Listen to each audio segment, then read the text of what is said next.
बिस्मिल्लाहिर्रहमानिर्रहीम। अस्सलाम वालेकुम। इसराइल में बड़ा अजीबो गरीब हंगामा मचा है और हंगामा बड़े अजीबो गरीब नौयत और तर्ज का है। हुआ ये है कि इसराइल में आपको पता है कि कल हमास ने इनको बॉडीज वगैरह लाशें कब्र कुशाई की, कब्र खोदी और वहाँ से लाशें निकाल कर इनको दी। अब ये अपनी तारीख का एक बड़ा ही अनोखा और अजीबो गरीब मामला है कि जितने गालिबन कैदी हैं उनकी लाशें हमास ने दफना दी थी और उनको, यानी जिस तरह एक इस्लामिक तरीका होता है, इन्होंने कहा कि इस सारी सूरत हाल में अगर ज़रूरत पड़ेगी तो हमारे पास सबूत होंगे, चीज़ें होंगी, अब इनको वापस करेंगे। अब ये मामला जब चल रहा है तो इसराइल में कल रात को पार्किंग में खड़ी हुई डिफरेंट जगहों पर बसेस थी, उनमें धमाके होना शुरू हो गए और चंद मिनट्स के अंदर 3 बसेस में धमाके हुए और बसेस मुकम्मल तौर पर राख का ढेर बन गई। अब आप ये सोचें कि सारी सूरत हाल में ये हुआ क्या है। जैसे ही धमाके हुए, आज मामला ये हुआ है कि इसराइल में लोगों ने बसेस इस्तेमाल करना बंद कर दी। जो लोग बस से जाते थे, ट्रैवल करते थे, उन्होंने बसेस इस्तेमाल करना शुरू कर दी कि किसी भी वक्त बसों में धमाके होंगे और फटना शुरू हो जाएंगी। अब पता ये चला कि उसमें धमाका खेज मवाद रखा हुआ था और कई जगहों पर तेल अवीव में, यानी ऐसा नहीं कि एक साथ, मुख्तलिफ जगहों पर ये बसेस फटना शुरू हो गई और लोग चीखों पुकार करते हुए यहाँ से निकले। इसराइल ने क्या किया, अब आप ज़रा कड़ियाँ मिलाते जाओ, चीज़ों को समझें। इसराइल ने किया ये कि उन्होंने कहा कि जी इसके पीछे वेस्ट बैंक के लोगों का हाथ है, हमास का, लेकिन वेस्ट बैंक का। अब आप 2 मिनट के लिए सोचेंगे कि वेस्ट बैंक जो कि मगरबी किनारा है, वहाँ पर तो महमूद अब्बास की गवर्नमेंट है, हमास तो वहाँ पर है नहीं। तो फिर इन्होंने क्या किया, और धमाके देखिए ज़रा, खाली बसों में धमाके होते हैं और वहाँ पर कोई मौजूद नहीं था और बड़े टारगेट तरीके से, और उन्होंने साथ ही अमेरिका और बाकी सबको कहना शुरू कर दिया, देखो तेल अवीव में धमाके शुरू हो गए हैं। पहले हमास ने जंग की थी और धमाके, असल में उन्होंने एक साथ कई तीर निशाने पर रखे। अब पता ये चला कि क्या, अब सबसे पहले ये बताएं, धमाके हुए हैं और पार्किंग में खड़ी हुई खाली बसों में हुए हैं, ड्राइवर उतार लिए गए, सब उतार लिए गए। इस सारी सूरत हाल के अंदर उनकी एजेंसियां मुसाद सोई थी।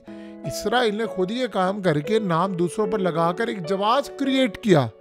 जैसे 7 अक्टूबर को हमले से पहले उनको पता था हमला होने वाला, हमला नहीं रोका ताकि हमें हमले का एक जवाब मिले और हम गजा के ऊपर जंग छेड़े। अब आप ये सोच लें कि सारी सूरत हाल के अंदर अब वो पर्चे बांटने उन्होंने शुरू कर दिए हैं, पंफलेट फेंकने शुरू कर दिए हैं, क्योंकि हमास ने कल सारी दुनिया के सामने दिखाया ये था कि बैनर्स लगे हुए थे, चीज़ें। अब इन्होंने काम क्या किया कि इन्होंने इनको बताना शुरू कर दिया कि तुम्हारे पास टाइम थोड़ा रह गया है, सो लिहाजा तुम यहाँ से निकलो। और इन्होंने इंटरनेशनल सतह पर कहा कि पहले तो गजा में लड़ाई थी, अब यहाँ पर भी लड़ाई शुरू हो गई है, अब हमारे मुल्क में धमाके शुरू हो गए हैं, लिहाजा अब हमें गजा के अंदर जो ऑपरेशन के बाद कामयाबी मिली, हमें अब वेस्ट बैंक में भी ये काम करना पड़ेगा। क्यों?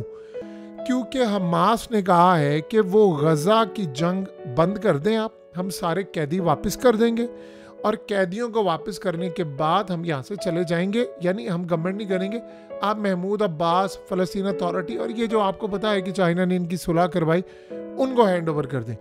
अब जब ये मामला हुआ तो आप ज़रा अंदाज़ा करें कि नेतन्याहू आता है, कौम से खिताब करता है और कहता है कि अब जंग होगी हमास से। क्यों?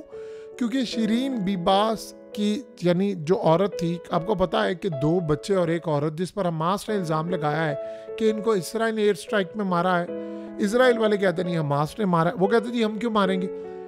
अब नेतन्याहू ने कहा है कि जो लाश तुम लोगों ने भेजी है वो किसी और औरत की है, वो इसकी नहीं है जो हमारी थी 8200 इंटेलिजेंस यूनिट। अब उनको ये लग रहा है, और ये अजीबोगरीब मामला है, कि यहाँ एक बहुत बड़ा ट्विस्ट आने वाला है। क्या कब्र से निकाल कर हमास ने जिसकी लाश दी वो कोई और खातून है?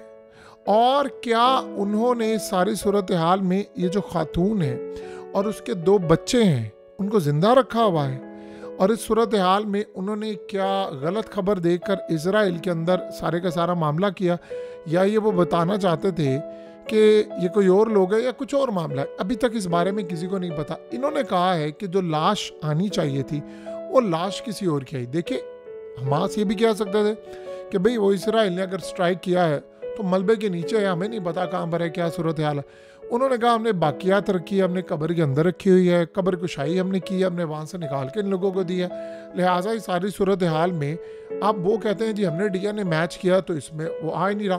ये सारे का सारा जो सिनेरियो है इन्होंने बिल्डअप किया है, और इस सिनेरियो को बिल्डअप करने के बाद इन्होंने पूरी दुनिया के अंदर एक पैगाम दिया है कि देखो हमारे पास जो हालात चल रहे हैं, जो चीज़ें चल रही हैं, अब हमें हमास के खिलाफ एक बहुत बड़ी जंग छेड़नी है, और हमें वेस्ट बैंक में भी जंग छेड़नी है, क्योंकि प्लान तो पूरे का पूरा इसराइल लेने का है। और उन्होंने कहा है कि हम वहाँ से इसराइल इस सारी सूरत हाल में करेगा बड़ा ऑपरेशन। जब वो बड़ा ऑपरेशन करेगा तो इस सारे मामले पर हालात बताएंगे कि एक बहुत बड़ी लड़ाई और तबाही अब हमारे सर पर आने वाली है। सो लिहाजा उन्होंने बड़ी प्लानिंग के साथ ये खेल खेला। अब अपने मुल्क के अंदर बसेस तबाह करना शुरू कर दी, इल्ज़ामात लगाने शुरू कर दिए कि जी हमें वेस्ट बैंक में भी वही ऑपरेशन करना पड़ेगा, वही बमबारी करना पड़ेगी, क्योंकि कोई जवाब तो चाहिए ना।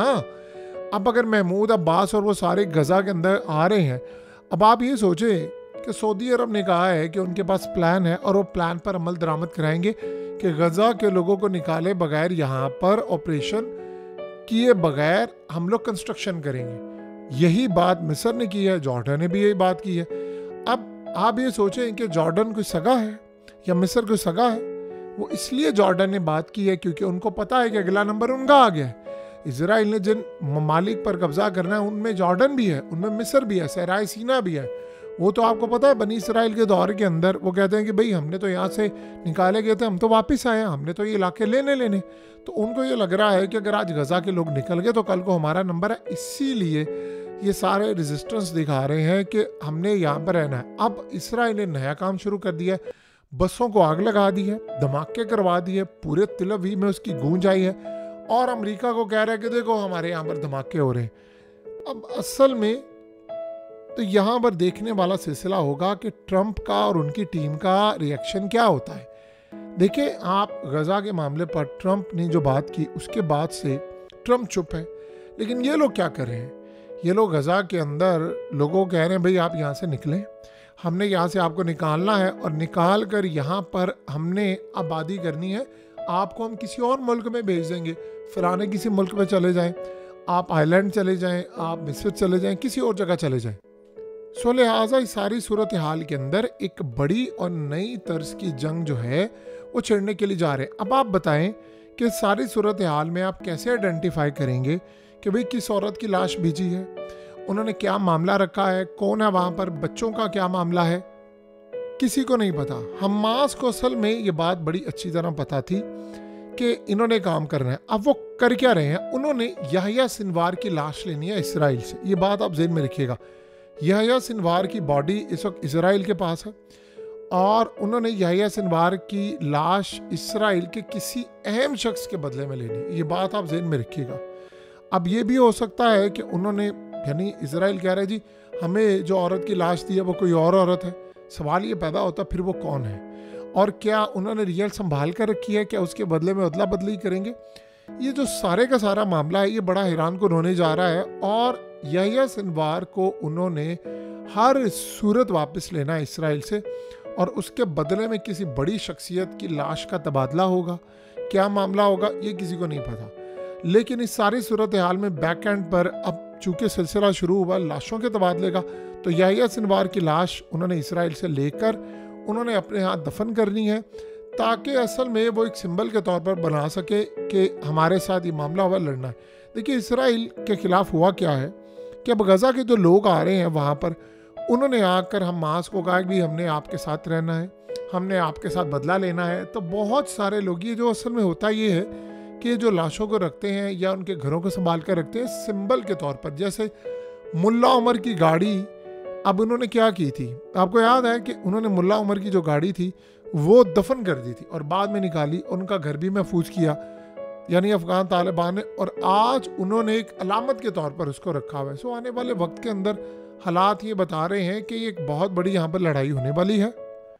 देखिए, लड़ाई तो ख़त्म नहीं होनी, अब चाहे अमेरिका का साथ हो या ना हो। अमेरिका का साथ होना बड़ी बात होती है।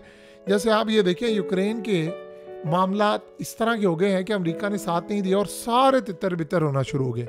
सो कुल मिलाकर अगर हम सारी सूरत हाल का जायजा लें तो अमेरिका एक बहुत बड़ी पावर है आज भी, और दुनिया के अंदर एवरेज इनकम जो है सबसे ज़्यादा, दूसरे नंबर पर अमेरिका आता है, पहले नंबर पर स्विट्ज़रलैंड है। तो दुनिया में आज भी अमेरिका के डंका बजता है, उनके मामला दुनिया के अंदर पहचाने जाते हैं, और यही दुनिया का दस्तूर है कि जो ताकत में होता है उसी की बात मानी जाती है।